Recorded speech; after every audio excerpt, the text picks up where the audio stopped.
It's the Cavaliers Basketball Club Podcast. It's basketball time in the cube. Love picks up Curry. Kyrie Irving from downtown. Up for the layup. Oh, blocked by James. It's over. The 52-year drought is over. The Cavaliers have won the NBA championship. Cleveland, this is for you. Garland steps into a three. That's what they need. Garland now back for Allen. They got it again. Put on your hard hand, baby. What a block by Mobley. Get that big stuff out of here. Garland, Mobley, you have to be kidding me. This is unbelievable.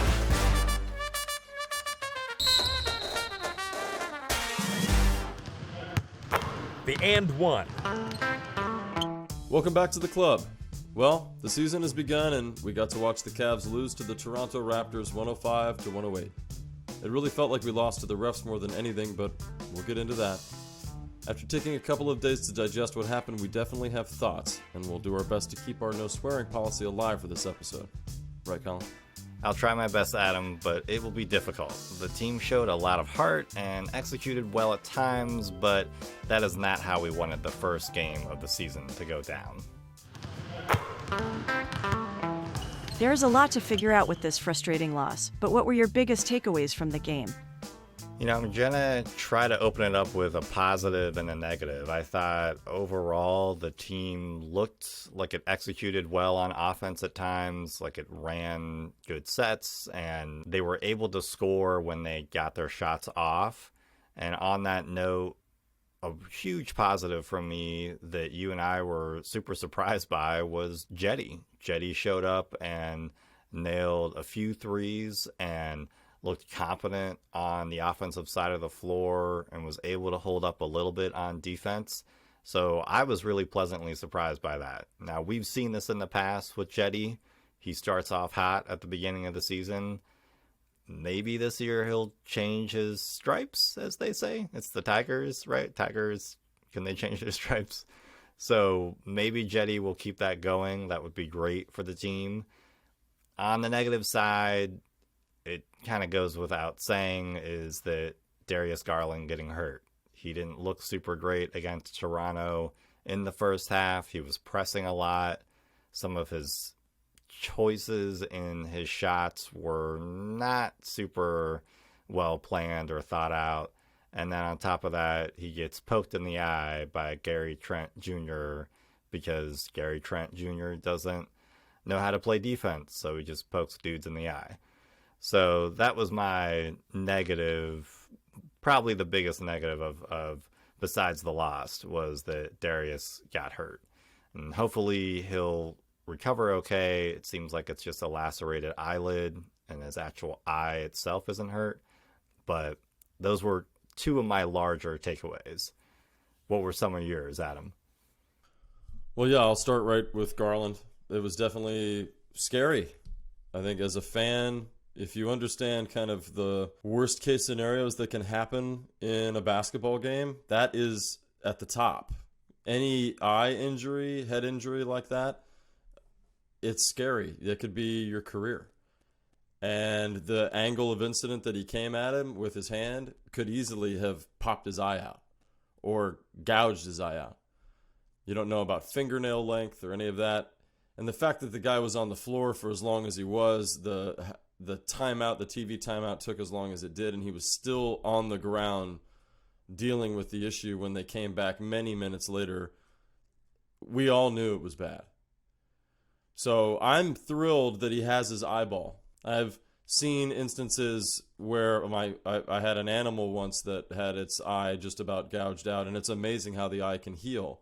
But unfortunately, it can heal poorly, and it's still, you may never really get the same consistency out of it again. So I think for me, and this is something I knew I would want to bring up for today's episode, the officiating in this sport is becoming something that almost makes me not be able to watch the game. I know there are a lot of people that are not into the NBA anymore because of politics or social whatever. I don't subscribe to any of that. It isn't going on during the game. For me, the biggest issues come from the lack of consistency from the play calling, from the refs. And the fact that they have one job to do, which is to keep the players consistent with knowing what a foul is, where that line is drawn. Okay, you can't go any further than this, because if you do, we're going to start seeing injuries. And something that you mentioned before we started this episode, they really didn't pick up their calls against the Raptors until after that injury had occurred. Mm-hmm. And as a Cavs fan, we know that we don't get calls whether we're home or away. It's very frustrating. I don't know when, as a team, we frustrated the refs, but they just don't like us. I mean, that's just something I feel. I've been a fan of other teams in the NBA, and I've never felt this aggrieved when it comes to the officiating as a Cavs fan. But knowing that the Raptors organization is, as this team is constructed, they are known to be handsy to a degree of being dangerous. I mean, Austin Carr, that was the first thing that he said. I am tired of seeing some teams get away with murder basically out there on the court. And I'll pass it back to you. I'm curious what you have to say about it. I've looked it up. I can't find it. I know it's somewhere in reality here. I swear the NBA decided years ago that any incidental contact to the head is at least a flagrant one.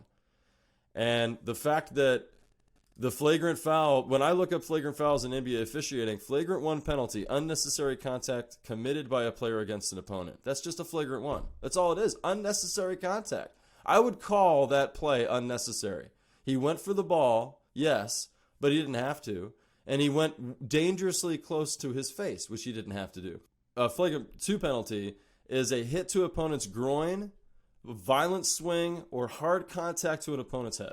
I know it was not one of those standard plays that you see where somebody like swings underneath the basket or something like that, but it was an unnecessary play that caused a serious injury to a player's head, and they called nothing. Why was there no call at all, let alone no flagrant one? I don't understand. I don't understand that either. I was kind of listening to some of our fellow Cavs folks who have other podcasts and their reaction, and they brought up the refs as well. They didn't bring up the fact that it possibly could have been a flagrant. I don't understand what a flagrant is anymore. I understand there was incidental contact, but then later in the game, one of the Raptors players hit Mitchell, I believe, in the head, and that itself is a flagrant. So there should have been at least one flagrant call for sure, and this should have at least been reviewed, because in both instances it should have been reviewed. There were countless games last year that you and I watched where all of a sudden Jarrett Allen would get a flagrant called against them. It wasn't a lot, but they would review the call, and then they would either look to see if it was a flagrant or not. And some of the times they were calling flagrants against Jarrett because he goes up for a lot of blocks. So I agree. There was a weird mindset or lull in the officiating in this game that felt like these specific refs needed 7 or 8 more preseason games. They were not awake during this game at all. As you brought up, they really didn't change their mentality until Darius got hurt. It seems as though there were about 7 chances for the Cavs at the line. So they got 7 free throw attempts versus 19 for the Raptors in the first half. I actually watched the first half of the game today just to kind of go back and torture myself. The Raptors are a good defensive team.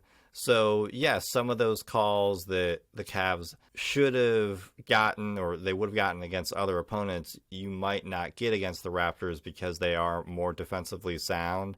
But there were a few instances where there were ticky-tacky calls against the Cavs for no reason, where they had solid positioning, and for whatever reason, they're just calling it. Then with the Cavs, they would drive in. Mitchell got hacked a few times in the first half, nothing. And we saw how Donovan is able to get to the places he wants to go in a very dominant manner. And really the only way to stop him is to foul him. And there were 2 or 3 instances where he had a layup or, a shot at the rim where there's clearly a foul, nothing. And Allen was fouled quite a few times during that game while he was trying to get positioning and rebounding. And again, nothing called because they're just allowing this to happen.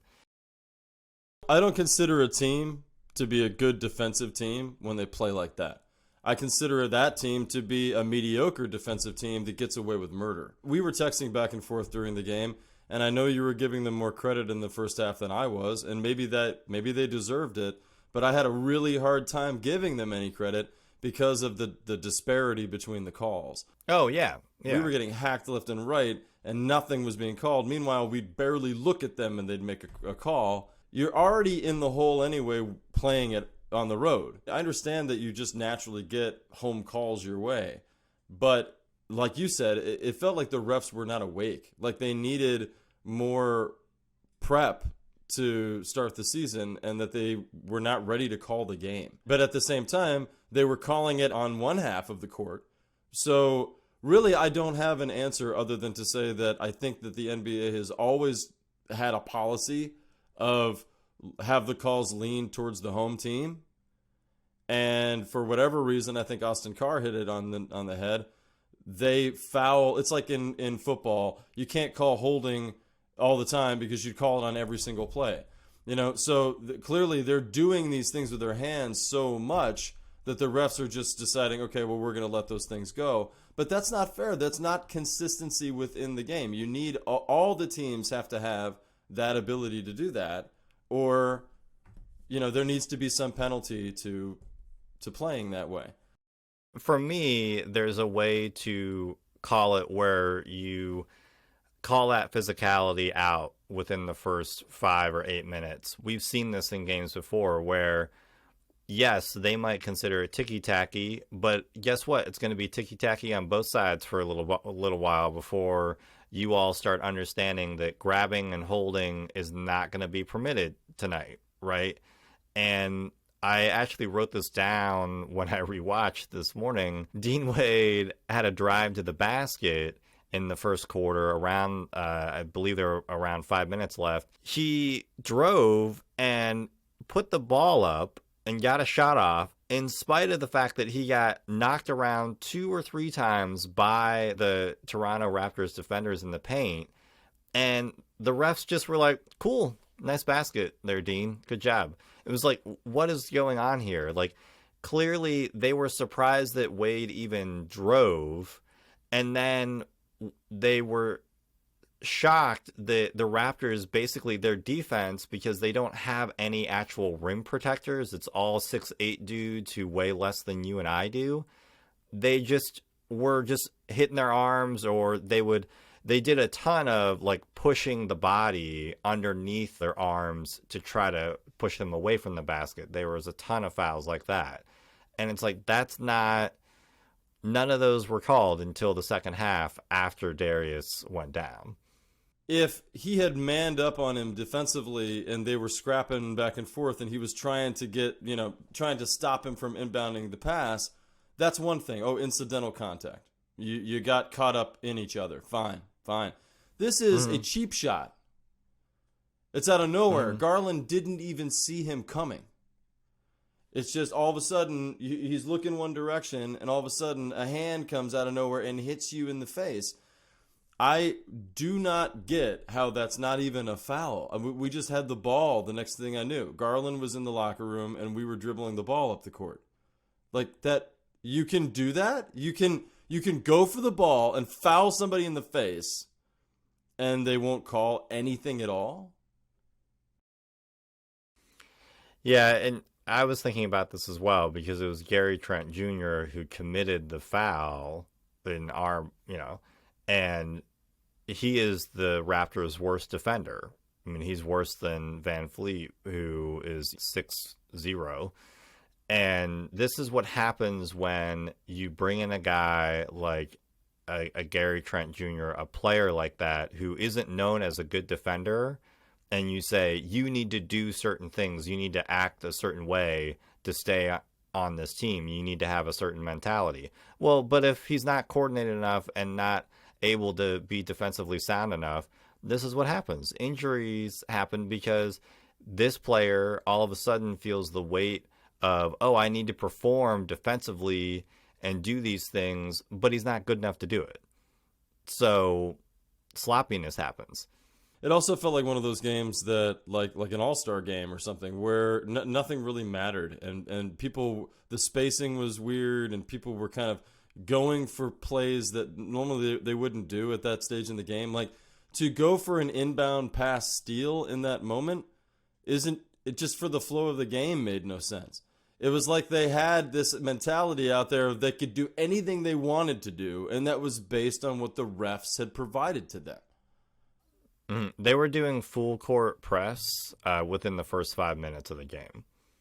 Well, getting back into what the Cavs did or did not do, it was great to see Cedi shine. We know what we're going to get with Cedi Osman. We've been critical of him in our podcast, but I think we've also praised him where we feel the praise is due. He's an amazing three-point shooter, and when he gets streaky in a positive direction, everybody wants him on their team. He's one of those guys that you'd love to have come off your bench when he's that way, because all of a sudden you got 20 points off your bench that night. For me, I chuckled a little bit because he was somebody I brought up in our Jackson interview. It was that question of, like, could he contribute? Could he be one of those guys that is a surprise and steps up on this team? And I think even the way that we asked that question to Jackson, I think was a little bit misleading. I think he felt that we were talking more about somebody that would step up into the starting five. For me, it's really that question of, who benefits the most from this reorganization of talent on this team? Who now maybe doesn't have to do as much, but is going to be kind of standing in all the right places when the ball needs to go somewhere? And on the first night, that happened to Cedi. And I think that's one of the exciting things about this team. There are several players like that off of our bench any given night. One being someone in LeVert that I think should be coming off our bench. So that might be a good, quick little segue. What did you think about them starting LeVert, getting the starting job over Okoro?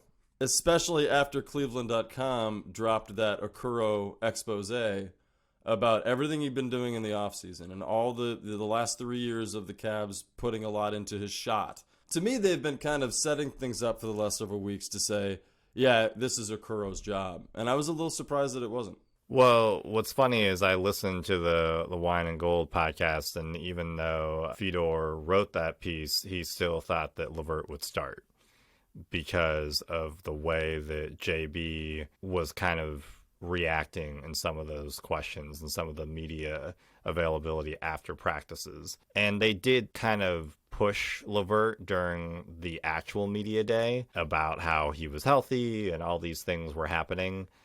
And I understand why he's the starter. I still think Isaac has the ability to have more starts for the entire season, mainly because at this point, in this one game, Isaac didn't look super great.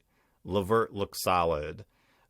So it's still a toss-up to me, because I could see where now that Darius is hurt, that all of a sudden JB wants LeVert's offensive ability to come off the bench to help the bench unit out more. And all of a sudden against Chicago this weekend and the Wizards, Isaac's going to start because he wants LeVert to act as more of a sixth man. I could totally see that. Really, these two guys are going to keep battling it out. But you and I both hope that Isaac has the actual chance to become the starting three because of his overall youth, his skill set, his defensive ways. I just think will help this squad more down the road. Yeah, and I agree with that. I don't know if I would say that LeVert had a better game. I think that he played 35 minutes and was 2 for 7 from the field. And I'd have to kind of go back and watch specifically a lot of the time that he's on the court. I know when I was watching the game, I felt like there were some holes defensively that I was looking for it, because I've been expecting that we would have defensive liability with LeVert, Mitchell, and Garland out on the court at the same time. We didn't get to see that for very long because of Garland's injury. And as you said, Garland had a horrible game. It reminded me of those days when I used to play just pickup basketball, that some days you just kind of feel like it's not going to happen, or that you have the worst of luck that day, that everything that could go wrong would go wrong. And it felt like that kind of game for Garland. But as far as LeVert is concerned, I wasn't all that excited about what I saw from him out there. I thought he played a lot of minutes considering Okoro only played 12. I thought JB's rotations were a little uninspiring. And I don't know if that's because once Garland didn't start the game well and then went out early with injury, that changed his mindset. But in the first half, I felt like I was concerned Mitchell might be hurt because he wasn't out there very much. There were just a few other players that to me were missing in action for most of the game. Love, Okoro. It's the first game and they got to get their flow together, but I was a little surprised that to me the rotations were clunky. They were not as smooth as I expected them to be. Yeah, I thought there was definitely some weird chemistry, lack of chemistry. And I think part of it was that, they didn't play, a lot of these guys didn't play the last preseason game, so they were probably a little out of it or out of sorts. Isaac, he just got under 12 minutes of playing time, committed a turnover. His overall look in the game wasn't super great because he committed a few fouls right away as well. Some of them, I would say 2 of them weren't really fouls. But I don't know how much of a chance he got to maybe right the ship in the second half. And I am very curious to see what that second unit looks on the floor with Wade and Isaac and Love, because I would say Love is still the best scorer out of those 3 options, but that's such a different mindset than the starting unit, where the starting unit you have 2 primary guards who are really moving everything offensively, where then if you have Love as the primary offensive hub in the second unit, well, that's your power forward. So the spacing, there's still solid spacing because Love is a great shooter, but it's still working differently. So I just really hope that the coaching staff does their best to make sure that LeVert and Isaac look more comfortable, period. Everybody only looked comfortable all at the same time when Mitchell started taking over, which is cool because I thought Mitchell was better than I even imagined, but it took a little while. That third quarter was great, but it took a little while. Well, the third quarter was great, but then he didn't have anything left in the fourth. And I thought that Mobley was absent in the second half. There were definitely some things that just didn't happen for the Cavs. And I don't know if they just felt a little shell-shocked after Garland's injury. It sounded like people were pretty shook up to see him that hurt. Didn't realize it was that severe of a problem until it was clear that it was. And I think, too, now with that injury probably going to last for at least a few games. I don't know how he'll come back quickly from that. I don't know the length it takes to heal the inside of your eyelid being lacerated. Mm-hmm. You could definitely see Mitchell move into the point guard position, LeVert shift into the shooting guard position, and then the 3 is open for Okoro or Cedi or Wade to fill that spot in the meantime. The first thought I had the minute Garland went down was how much I hadn't really thought about how the point guard position is really not that secure. And it's no offense to Neto, but right now because Rubio is out and we don't know when his return is coming, we're a little thinner there than I had really thought about, because you know you have Rubio, but you don't. Yeah, Neto looked a little off. And I think that it definitely threw a wrench in the rest of the rotation, because I don't think Neto was even going to play in that game. I think that they just kind of went, all right, Donovan, let's see what you can do. And he did show up. You're right. He was a little gassed in the fourth. But at the same time, we never watched Jazz games unless they played the Cavs. Mitchell was bigger than I realized. Like, maybe it was because he was playing against the Raptors, who all have 6'8" dudes who are super lean. And Mitchell is just built like a tank. I mean, he looks like a linebacker at times. He has a lot of muscle mass. And his physicality was just much more apparent in watching him play for us, because it didn't really remind me of LeBron in the sense of like everything that he was doing, but it was LeBron-esque in the sense of, as I mentioned earlier, when he wanted to get to a spot, he got there, and he did it in certain ways. He does play a little more like Dwayne Wade, not Dean Wade, and I was really intrigued by that because, you know, you hear all these comparisons of other players who, especially when they play in the Western Conference, and you're like, oh, that's okay, sure. But him actually being on the Cavs made me realize, oh, there's a lot more of a Venn diagram overlap in their game than you would think. Well, I would only say that I felt like Mitchell's defense also was impressive, at least to start the game. Yeah, he had some stops. And the fact that he had 9 assists, that to me was something I was noticing as the game progressed. Once Garland went out, I saw him take over that field general role and started distributing the ball around. Like you, I didn't watch a lot of Jazz games. I have no idea kind of how they ran offensively. I know they had a couple of scorers there along with him, but I think he was the predominant one. He was the one they looked to. In that regard, being on a team like the Cavs, there's a lot of options around him here where he should see an increase to his assists, especially now that he'll be moving into the point guard position for the next few games. So I was just happy to see that, because if he can get close to 10, if he can average close to 10 through the whole year, along with Garland once he comes back, like I said in a previous podcast, that ensures a team getting closer to 30 or 40 assists a night, which is, you know, the secret sauce to winning games. We always talked about how when Sexton was here, how they really needed to bump up their assist levels, both of them. And Darius obviously did that, and Sexton did a little bit, then he got hurt.